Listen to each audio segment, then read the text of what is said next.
आपका सबसे बड़ा दुश्मन शैतान नहीं है। एक बार शैतान परमेश्वर के सामने गया, कहता तेरे तेरे लोग बहुत खराब है, कहता छींक भी आए, कहता मेरा नाम लगा देते हैं कि शैतान ने कर दिया। कहता मैं तो इन्हों के लागे भी नहीं लगता इन्हों पर, कहता ये मेरा नाम लगा देते हर चीज पर। जबकि आपका सबसे बड़ा दुश्मन आपका अपना शरीर है, शैतान नहीं है। और पौलुस कहता है हम शरीर के कर्जदार नहीं हैं कि शरीर के अनुसार दिन काटे। जब ये सेवकाई स्टार्ट हुई, अब ये सेवकाई जब चल रही है, इतनी लो परसेंटेज है कि 100 में से एक भी नहीं है उस तरह का विश्वासी जिस तरह के विश्वासी हम थे। हमारी टीम जब चलती थी परमेश्वर में, दिखते ही नहीं विश्वासी वैसे। पूछो रोजे रखते हो? नहीं, हफ्ते में एक बार। और हमारी टीम में ऐसी लड़कियां मौजूद थी, 22-23 साल की उम्र में शादी हो गई, एक बच्चा हो गया। उसके बाद जब वो प्रभु में बढ़ी तो हस्बैंड शराबी था, नशेड़ी था, छोड़ के चला गया। वो सेवा में चली गई। आज वो दादी बन गई। जब मतलब वो उस समय 1.5 उम्र में थी, मैं बच्चा था, 19 साल का था। आज वो दादियां बन गई। सारी उम्र बिना शादी के सिर्फ सेवा, हफ्ते में 3 दिन रात के उपवास। और आज आप में से कितनों ने रोजे रखे होंगे मेरी शादी हो जाए? और उसको बोलते थे शादी कर लो सिस्टर। नहीं, शादी करूंगी तो सेवा से थोड़ा हट जाऊंगी, शादी नहीं करना। पवित्रताई में, प्रेयर में, उपवास, हर हफ्ते 3 दिन रात के उपवास। और हमारी टीम का हाल ऐसा था, जब हम सोमवार, मंगलवार, बुधवार, वीरवार, शुक्रवार 4-5 दिन लगातार खा लेते थे ना, तो ऐसा लगता था कि शरीर की इच्छा पूरी कर रहे हैं। हम शरीर के कर्जदार बन गए हैं कि जो शरीर मांग रहा है उसे दे रहे हैं। तो पौलुस कहता तुम शरीर के कर्जदार नहीं हो। और उसी टीम में लड़कियां होती थी, 40 रोजे रख के प्रार्थना करती थी मेरा हस्बैंड मुझे मिले, प्रभु मेरे हस्बैंड का इंतजाम कर। और उसी टीम में लोग होते थे जो बोलते थे कि हमें परमेश्वर की आत्मा में बढ़ना है, मुझे प्रेयर करनी है, मुझे आत्मा में बढ़ना है, मुझे पवित्रताई में बढ़ना है। और यही फर्क था जिन्होंने हजारों लाखों करोड़ों रूहें बचाई, और जो आज भी वो लड़कियां उसी लेवल पे मौजूद हैं जहां पे परमेश्वर उनकी लाइफ में काम नहीं कर रहा। क्यों? तुम शरीर के अनुसार, 13 आयत को फिर पढ़ेंगे, क्योंकि तुम शरीर के अनुसार दिन काटोगे तो क्या होगा? ऊंचा बोलो। कहता इस शरीर को खिलाओ पिलाओगे, व्यभिचार की इच्छाएं पूरी करोगे तो क्या होगा? तुम कैसे मर जाओगे? तुम्हारा एक्सीडेंट हो जाएगा? नहीं, कहता तुम मर जाओगे आत्मा में। तब वो जीवन जो परमेश्वर ने सोचा हुआ है उससे कट लग जाएगा। एक परिवार है जो परमेश्वर पर चलने से आपको मिलता है, और एक है जो परमेश्वर में चलने पर आपको, नहीं चलने पर आपको मिलता है। वो सिरदर्द वाला है और ये आशीष वाला है। कहता अगर तुम प्रभु में शरीर के अनुसार चलना शुरू कर दोगे तो मर जाओगे। आदम मर गया आत्मा में, शरीर में नहीं मरा। शरीर में तो वो 930 साल का होके मरा। जब वो आत्मा में मर गया तो सब चीजों में मर गया। तब लोग दुखी रहते हैं, मेरा हस्बैंड, ओ मेरी वाइफ, मेरी फैमिली, मेरा फाइनेंस, कुछ भी मेरे काबू में नहीं है, मैं दुखी हूं, मेरी लाइफ में सेटिस्फेक्शन नहीं है। क्योंकि तुम या तो अपने शरीर को सेटिस्फाइड कर लो, तो या वैसा जीवन पालो जैसा प्रभु देना चाहते हैं। जब लगातार खा लेते थे 4-5 दिन तो लगता था कि शरीर की इच्छा पूरी करने शुरू कर दी हम, तो हम शरीर के कर्जदार थोड़ी हैं कि इसके अनुसार दिन काटेंगे। आज मैं अपने लोगों को, अपनी टीम आसपास में देखता हूं, एक भी जन ऐसा नहीं मिलता जो रोजे रख के बैठा हो 7 दिन रात के। कोई 3-4 दिन, जब पापा बोलेंगे, जब चर्च में अनाउंसमेंट होगी तब रख लेंगे। कहता अगर तुम शरीर के अनुसार चलोगे तो मरोगे। अब खुद तो कह रहे हैं वो तुमको, फाइनेंशियली तुम मरोगे, स्पिरिचुअली तुम मरोगे, आत्मा काम नहीं करेगा जीवन में।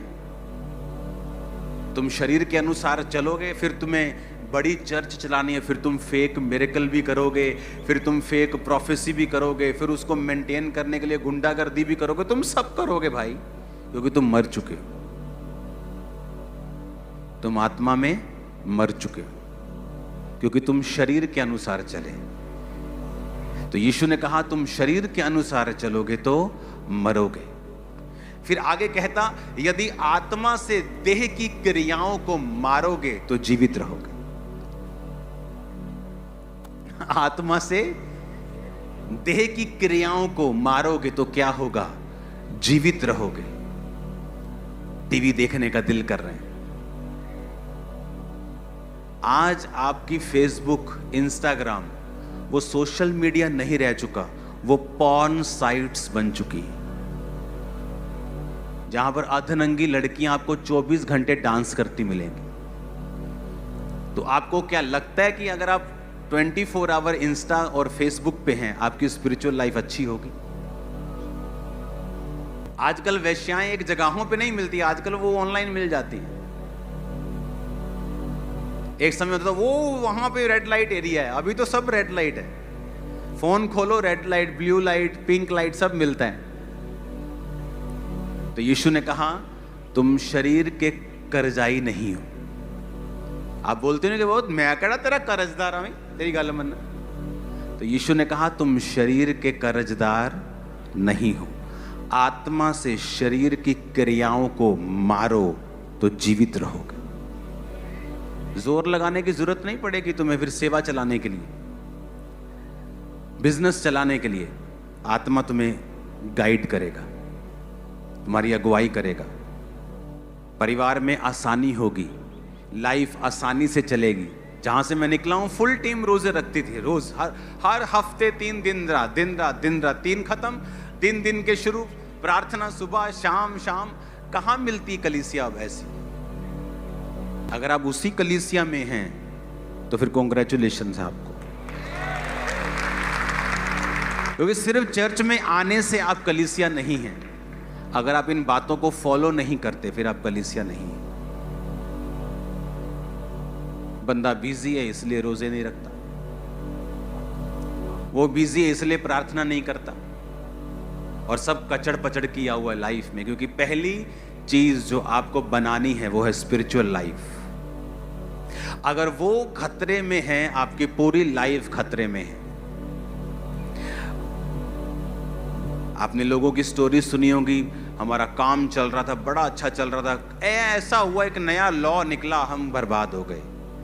कुछ ऐसा घटना हो गई, हम बर्बाद हो गए, क्योंकि आपने अपना घर रेत पर खड़ा किया। घर तो सुंदर है, अच्छा, लेकिन जिस दिन तूफान आएगा उस दिन वो घर बना नहीं रहेगा। एक बंदा बिजनेस में फेल हो गया, पागल हो गया तो लेडी कभी जा रही है उसकी वाइफ हॉस्पिटल में लेके, कभी वो सियाना बाबा वो हॉस्पिटल। किसी ने बताया कि यहाँ एक मीटिंग क्रूसेड होने वाला है, एक पास्टर आने वाला है, वहाँ पे मीटिंग अटेंड करना। मीटिंग अटेंड करने की पागल ठीक हो गया, चर्च जाने लगा। चर्च गया तो पास्टर प्रचार कर रहे थे नमक के ऊपर। उसके दिमाग में आया कि परमेश्वर मुझे नमक का बिजनेस करना है। नमक का बिजनेस कर लिया, गोडाउन बना लिए। जब बड़े बड़े गोडाउन बन गए, वो पास हो गया, बड़ा आदमी बन गया। एक दिन उस देश में बाढ़ आई और नमक के सारे गोडाउन खराब कर दी। पास्टर को फिर टेंशन कि अभी तो भाई निकला है इस प्रॉब्लम से।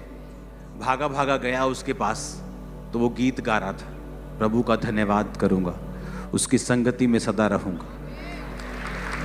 उसने पूछा क्या हुआ तेरे को, तू सच? उसको लगा शायद सच में पागल हो गया कि अभी गीत गा रहा है, शायद सदमा लगा। कहता पास्टर जी मुझे कोई सदमा नहीं, पहले मेरे जीवन में यीशु नहीं था, अब मेरे जीवन में यीशु है। दोबारा वही बिजनेस किया, फिर करोड़ों में पहुंच गया। वही बिजनेस में फिर प्रभु ने बढ़ाया उसे। स्पिरिचुअल लाइफ पहले नंबर पे है, क्योंकि यीशु ने कहा अगर आत्मा के अनुसार चलोगे तो जियोगे, शरीर के अनुसार चलोगे तो मरोगे। आत्मा से शरीर की क्रियाओं को मारोगे। क्या है शरीर की क्रिया? सिगरेट कश लगाने का दिल कर रहा है, शरीर की क्या है क्रिया? शराब पीने का दिल कर रहा है, शरीर की क्या है? डांस करने का बॉलीवुड के गाने पे दिल कर रहा है, क्या है शरीर की?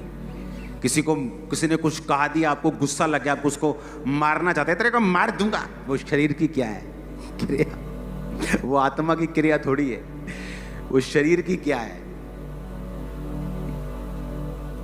तो शरीर, आत्मा, आत्मिक जीवन से शारीरिक जीवन आने में मिली सेकंड लगता है। एक पल में आप आत्मा में और एक ही पल में आप शरीर में जा सकते हो। तो पौलुस कहता मैं अपने शरीर को मारता, कूटता और वश में लाता हूं। कैसे मारता? मुक्के मारता था वो। कंट्रोल में करना अपने आप को, कंट्रोल में रखना अपने मोबाइल को, अपने बोल को, प्रेयर लाइफ को, फैमिली को। परमेश्वर कहता मैं सदोम को नाश कर रहा हूं, मोरा को नाश कर रहा हूं, पर मैं जो नाश कर रहा हूं क्या मैं अपने दोस्त से छुपा के रखूं? कौन था दोस्त? अब्राहम। परमेश्वर सोच रहा है देखो मैं अपने दोस्त से छुपा के रखूं? नहीं, मैं इसको बताता हूं। वो अब्राहम को बताने लगा। अब्राहम सवाल करने लगा, प्रभु अगर वहां 50 धर्मी हूं तो क्या शहर छोड़ देगा? छोड़ दूंगा। अगर 40 निकले, 45 निकले, 30 निकले, 20 निकले, तो परमेश्वर से वो बातें करने लगा। परमेश्वर कहता ये मेरा दोस्त है। पता है क्यों? कहता क्योंकि अब्राहम अपने बाद अपने परिवार को भी आज्ञा देगा कि यहोवा की विधियों पर, कि मेरा पैसा पुत्र तेरा उदों ही है जब तक परमेश्वर तेरी जिंदगी च। Strong decision. आज आपकी बेटी व्यभिचार में हो, बेटा व्यभिचार में ना, मैं ਤਾਂ ਨਹੀਂ ਆਪਣੇ ਬੱਚਿਆਂ ਨੂੰ ਫੋਰਸ ਕਰਦਾ, ਇਹ ਜਿੱਥੇ ਜਾਣਾ ਚਾਹੁੰਦੇ ਉੱਥੇ ਜਾ सकते हैं। तुम्हारे बच्चे, यीशु ने कहा अगर तुम छड़ी नहीं चलाओगे तो तुम बुरे पेरेंट्स हो, तुम बुरे माता पिता हो। अब्राहम कहता तुम्हारी ऐसी की तैसी न्याणियों, आप परमेश्वर है यहोवा, इस तो इलावा जे इधर उधर देखिया तो कंगाल कर देना तुम। समझ आए? स्ट्रॉन्ग डिसीजन परमेश्वर के लिए। अगर आप खड़े रहेंगे तो प्रभु आपके साथ खड़ा रहेगा। आप प्रभु के वचन के साथ नहीं खड़े रहे, आपने किसी चीज पे स्टैंड नहीं लिया। आपकी बच्ची बिगड़ती रही, मम्मी सोचती रही नहीं घर च कलेश होगा। वो कब छोटा सांप उत्पत्ति वाला प्रकाशित वाक्य में अजगर बन गया, पता ही नहीं चला। वो छोटा सा पाप कब आपकी बेटी के अंदर ऐसे बड़े गुनाह पैदा कर देगा कि वो कभी अपनी मैरिड लाइफ में सेट नहीं हो पाएगी, अपनी लाइफ में कभी सेट नहीं हो पाएगी, क्योंकि उसकी मां ने उसको रोका नहीं। कहता शरीर के अनुसार चलोगे तो मरोगे। तुम्हारे दिल में कोई घुस नहीं सकता।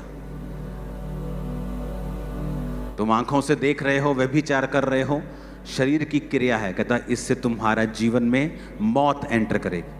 फिर तुम लाख कोशिश करोगे तुम्हारा बिजनेस जीवित हो, कमेटियों पे कमेटियां उठाओगे और सब बीच में आएंगे और मर जाएंगे। क्योंकि अगर तुम्हारे अंदर जीवित है तो सब मुर्दा चीजें आएंगी और जीवित हो जाती हैं। अगर मरा हुआ है तो सब जो जीवित भी आते हैं वो भी मर जाते हैं। तब वो कमेटियां काम नहीं आती, वो काउंसलिंग काम नहीं आती, वो रिश्तेदारों की गई हेल्प काम नहीं आती, क्योंकि जीसस ने कहा अगर शरीर के अनुसार चलोगे तो मरोगे। और वो ये कह रहा है, कहता तुम शरीर के कर्जदार थोड़ी हो, तुम शरीर के कर्जदार थोड़ी हो कि तुम शरीर के अनुसार दिन काटोगे। तुम्हें अच्छा लग रहा है क्योंकि वो लड़की के अंग तुम्हें नजर आ रहे हैं, तुम शरीर के अनुसार दिन काट रहे हो। फिर मौत का भी इंतजार करना, क्योंकि जो तुम्हें परमेश्वर तुम्हारी लाइफ में करना चाहता है वो कभी नहीं होगा। उस पोजीशन पे तुम स्टक हो जाओगे। अपने पड़ोसी को बोलो, शरीर के अनुसार चलोगे तो मरोगे, आत्मा से देह की क्रियाओं को मारोगे तो जीवित रहोगे। सबको जय मसीह की। मैं जतिन बब्बर और आप देख रहे हैं मसीह परिवार चैनल। जैसे कि आप सब जानते हैं कि मैं इस चैनल पे प्रभु के अलग अलग दासों की वीडियोस डालता हूं, तो अगर आपको हमारा चैनल अच्छा लगता है तो आप इस चैनल को ज़्यादा से ज़्यादा सब्सक्राइब जरूर करें, ताकि आप प्रभु के वचन को सुन सके। वीडियोस को ज़्यादा से ज़्यादा शेयर करें, ताकि जिन लोगों तक वचन नहीं पहुंचा उन तक भी वचन पहुंच सके। सबको जय मसीह की। एक बार मैं आपसे दोबारा कहूँगा कि इस चैनल को सब्सक्राइब जरूर करें और वीडियोस को ज़्यादा से ज़्यादा शेयर करें। जय मसीह की।